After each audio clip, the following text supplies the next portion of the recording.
guys, Svent here with part 3 for the beginner's guide to animating. So we've obviously got him rigged, and I think the last tutorial we went through his weight, which I think, yes, we did.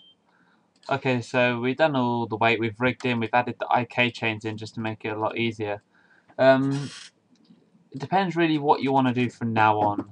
So I'm just going to first run off with first person animation. So I've done all tutorials on these, but obviously people don't always see them. They just look at one video and they say, oh, can you do this? And they haven't actually looked at my channel. So what you want to do is you want to position your sort of camera. So obviously these three tools, as you've seen me been using, if you don't know what they are, the one on the very left is like a pan, so you can pan across, just hold it down, click and move your mouse.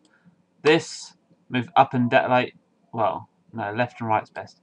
If you hold and click this one and then move left, it will zoom out, and move right, it will zoom in. You think up and down, you can still do it up and down, but I find it easier to go left and right. Don't know why, but you know. And then the one on the right, that is rotate. So obviously, you know, what you want to do is you want to rotate and get your camera sort of where his eyes are. So as we can see, we're inside his eyes, and we line up, and we can see his eyes are here. So we can just zoom out, and there we are. We're just on the outside of the face, and if we click on the camera and then check this box, actually no, we won't check that box yet. We'll just leave that, and then we can just zoom out. So we've set a camera in the place of where his eyes are. You might want to just click on the camera. You might just want to bring that back to his eyes, and then check this to see if it's not going into the face. Basically, this is like camera view or not, so you can, you know, so third person, first person. And then what you want to do is you want to go down to the root, and you want to go to his neck, which is here, and you want to drag the camera into his neck. And the reason you put it into his neck, I can't remember where his neck is. Yeah, that's it, in his neck. And the reason we do that is because then wherever the neck moves, the camera will follow. For example, if I move his head left, the camera will follow with it, or whatever. So, and then we can just keep checking that on whenever. But we don't need to do that now. So that's just how to set up a first-person animation. Now you can just go and do whatever, pretty much. Now, when animating, there's sort of a few tips that you can do. If you click the mouse button, you've got these 4 different views. These are very handy when you come to animating, because say you want to, I don't know, if we want to go first person view, we still want to animate, but we want to see it first person view. If you can just go to camera and you can select any of these. So perspective is pretty much this, and you know that because it says perspective up the top here. So if you want to have it first person view and you want another one to have perspective, just go to cameras and select that to perspective, and you can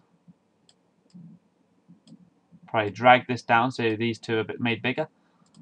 We can now, I can now animate looking at sort of the 3D person side of it, and I can see the sort of the outcome. But if you just go to display and click Guru's shading, that'll bring out the model, so that'll just make it a lot easier than seeing lines all the time. But if I just get the controls and I lift the arm up now, so if I move the arm up to here and out a bit, maybe the camera will see it. So there we go. It's maybe a bit too... Ah, there's another thing. The hands look a bit close, so if I just sort that out by having like sort of one hand there, one hand there. Again, you can come to side view if you want and do all that, or front view, making sure it's all good. And then maybe get both of them and move it just a bit more to the center.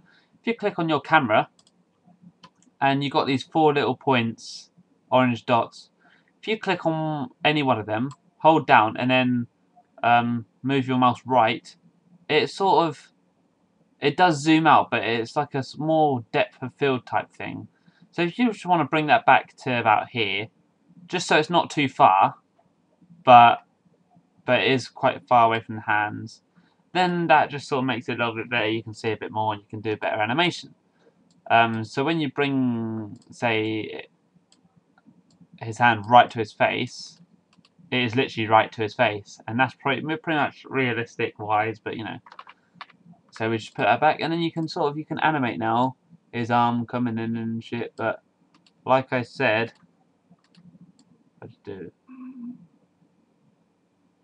I do suggest maybe it coming in a bit more.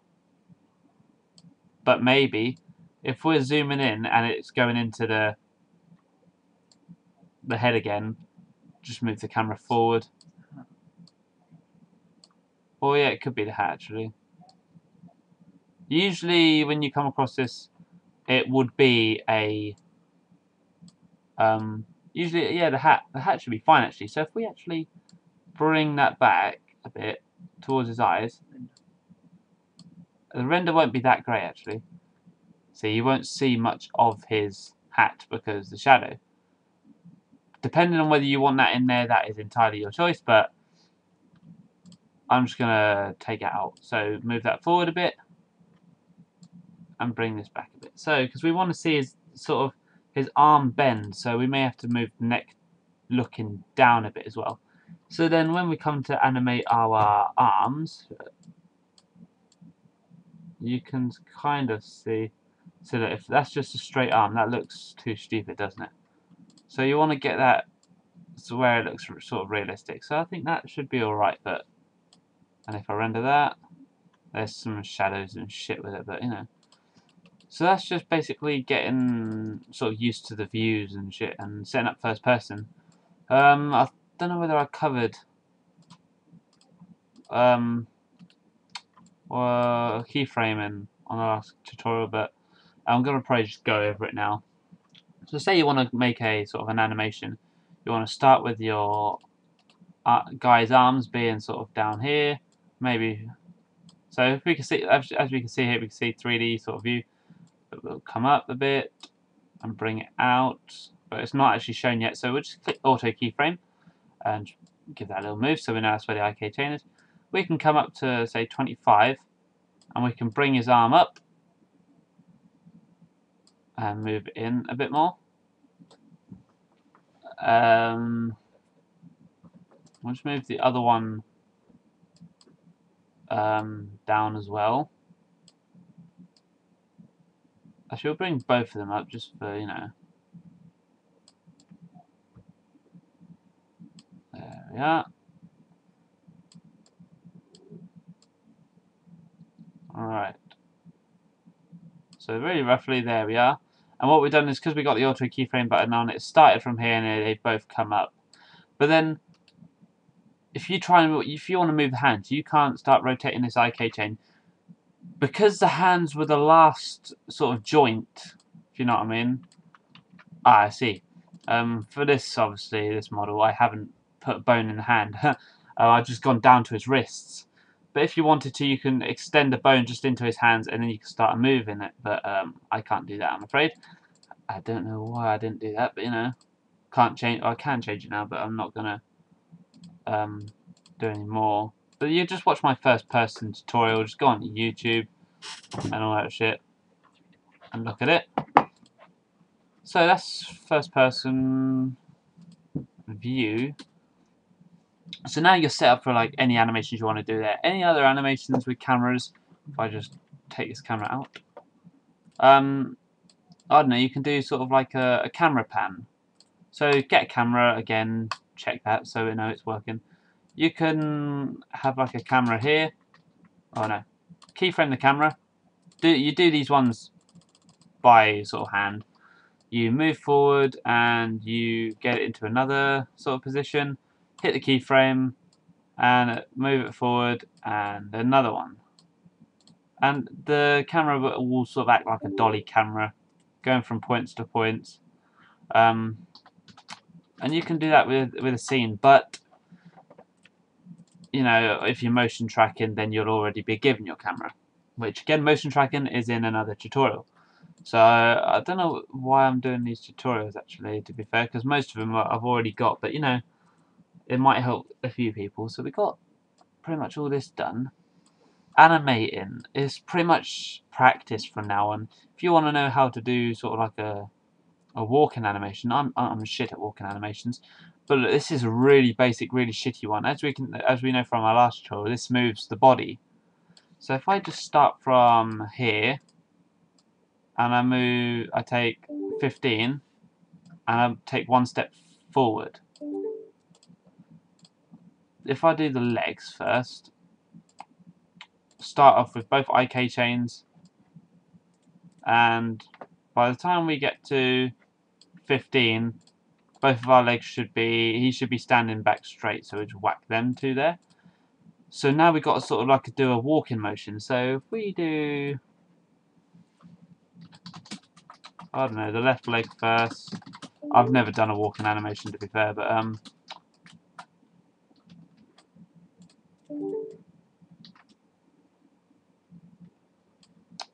so don't forget the leg has to stay there, that's the thing. So that's gonna come down with the left leg. Which left leg we're doing? Okay, the left leg goes like that, and then down here. This is shite, but maybe if we get the root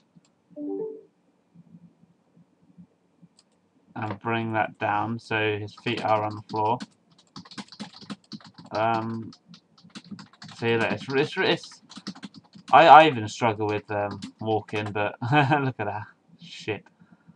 But like I said, people say it's cheating. I use endorphin animations, so I'll just go into endorphin, just get a walk, and I'll rig him to the walk, and he'll be walking. Oh, it's cheating! It's an animation. I'm not being funny. Look at this. Look at this animation.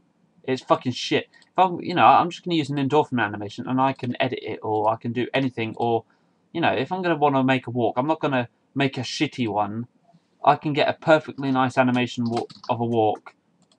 Maybe it's overused. I don't give a shit. But at the end of the day, when you come to finish your video, would you prefer it to look shitty, or with a little bit like that, or do you want it to have smooth animations? That's sort of what I'm trying to get to. I don't want a fucking video where the animations are all shitty and that. If it's a perfectly good walk, I would do that. But then some, obviously, where is it? First person animations, people say I've got, that's a green screen. It's a load of bollocks, because I keep all the project files. Well, I don't know, like, just trying to think of anything that I've done. I know the co-ascendance videos, so Emperor and Pivx, cinematics probably, because I've done some first person stuff in there, I think.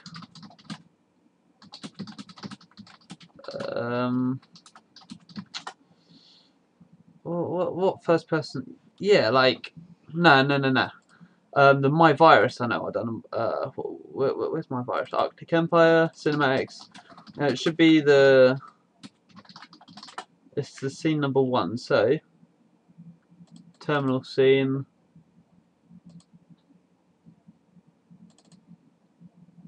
Can't remember what it was called, but I'd always, if you can use Endorphin, use it. Simple as that. Don't give a fuck what anybody says, to be fair. This isn't My Virus. What the fuck? I don't know what I've done here. Oh, here they are. I don't know. I think it was part 2, to be fair, but I just clicked part 3 because I think part 3 is just where it just drives off. Oh no, that's when I look into the mirror. But yeah, this is a first-person animation, as you can see. And if I take off the camera, obviously I've got a car moving with a floor. The guy's sitting in. Oh, fuck's sake. Okay, maybe I won't show you that one. But the guy's sitting in there, and like I said, I've put the camera on his face. But they're all animations that I've done myself. They're ones that wasn't Endorphin. Endorphin don't cover everything. It just covers basic movements like walks or runs, stuff like that, pretty much. Okay, maybe I have lost it. Bollocks. I think I've genuinely lost it. The best part I was going to show I haven't actually got anymore. Because he puts the car into gear. Oh, I've actually genuinely lost it. Shit. There's meant to be part 3.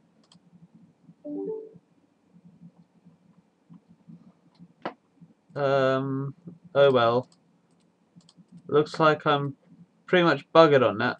But no, part 1's a good one. That's still handmade. And do cheat a bit if you can. Don't feel your animation has to be perfect, because I cheat a little bit.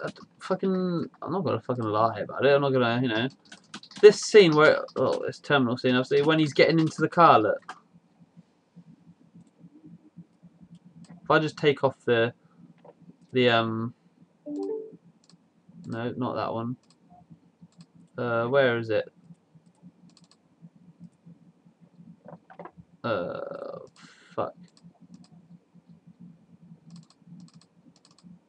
I think they're the terminal scenes. Yeah, there we are. So now it should be smooth. As you can see, he is getting into the car and then shuts the door.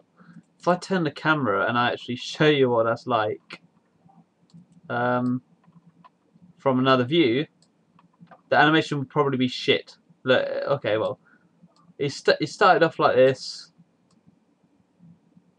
and he goes through the model, but look at the way his legs just pop up, and he just slides in. That's all you have to do, which is basically, it's a bit more advanced with the animating, and we'll get to that. But I'll do a tutorial on how to do stuff like that. But the animation isn't that great, is it? It's just literally a pop in. It's not actually full detail of him grabbing onto anything, getting in, and then his hands just sort of go out to sort of where the steering wheel is, and his legs they go through the model. But obviously, the way I cheated is I just blocked half of it out. So the animation does look really nice, but you don't have to do a lot of effort for it. And it does look like, as you can see his arm here, it does look like he's bringing the door shut. But, we'll all get to that. There's been a few more sort of scenes that I haven't actually used at all, which I'll hopefully get to use then, which is the helicopter one, I think it is. Get in helicopter. These are back in the old Modern Warfare 2 models. Well, I think so. Look, so there's another animation of him actually getting into it, which is a bit more detailed. Look at the detail of him getting into this one. If I just go another view, fucking camera's on.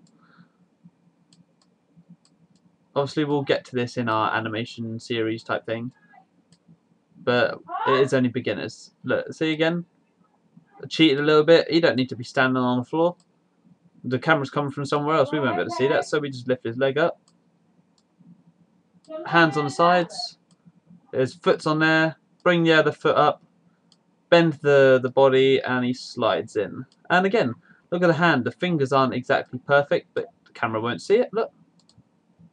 So it looks like he's grabbing to it, and don't need to worry about anything. Even if you see the wrist goes a bit funny, the camera doesn't see it. So yeah, it might look a bit shit from some views, but if you adjust your camera right, you don't need to worry. And there he is, perfectly sitting on the seat, ready to fly off. So that's sort of what I'm getting at. If you can cheat a little bit and still have a good outcome, do it, because there's no point. I don't care about people going, oh, you didn't do that. Yes, I did, but some people say, oh, you've green screened yourself. Or, yeah, somebody told me, I can't remember who it was, but some daft person, I think it was. My friend said all your stuff's green screen. I was like, yeah, good on. I've got proof. I keep all the project files, and it just shows that these are genuine animations that I've done, and I've got all the keyframes and that to prove it. IK chains to step up in the root. That's quite a lot of, not a lot of keyframes, but then I just like adjusted the back, so his back moves, like stuff like that. But yeah, anyways, that's going to be the end of this tutorial. I'm just going to overrun. The next tutorial, I don't know what it's going to be yet, but if you comment what you want to see, especially, or anything you're having big trouble on, then I'll try and get that covered. Otherwise, I'll just go try and think about something else to cover. But if you want to find out something, that you want to know, then just comment and I'll cover it in the next video. So then it's actually helpful towards you. So I'll see you in the next video, guys. Peace.